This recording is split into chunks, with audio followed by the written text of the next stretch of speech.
আসসালামু আলাইকুম। আসলে আজকে একটু ভিজিট ভিসা নিয়ে কথা বলি, সেটা হচ্ছে কম্বোডিয়া। আসলে দিন দিন যেটা অবস্থা যা হয়ে দাঁড়াইছে, সেটা হচ্ছে আমাদের বাংলাদেশিদের জন্য আসলে ভিসার দরজাগুলো আস্তে আস্তে আমার মনে হয় বন্ধ হয়ে যাইতেছে।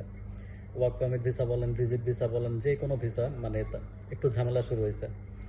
বাংলাদেশের থাইল্যান্ডের ভিসা নিয়ে ঝামেলা চলতেছে, যার ফলে বাংলাদেশি ভিজিটর যারা আছে তারা মালয়েশিয়া আসতেছে, এসে এখান থেকে থাইল্যান্ডের ভিসাটা লাগাইতেছিল। তো থাইল্যান্ডের ভিসা এখান থেকেও এখন ঝামেলার সৃষ্টি হয়েছে, ভিসা রেশিও কমাই দিছে।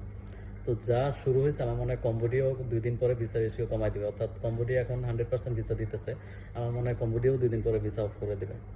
তো যাই হোক, কম্বোডিয়া এখন পর্যন্ত ঠিক আছে। আর যারা কম্বোডিয়া ভিজিট করতে চান, স্পেশালি যাদের মিশন ভীষণ থাকে ফার্স্ট ওয়ার্ল্ড কান্ট্রির দিকে মুভ করা, তো তারা তাদের ট্রাভেল হিস্ট্রি বাড়ানোর জন্য বা পাসপোর্ট ভারী করার জন্য আশেপাশের দেশগুলো ঘুরে থাকেন আর কি।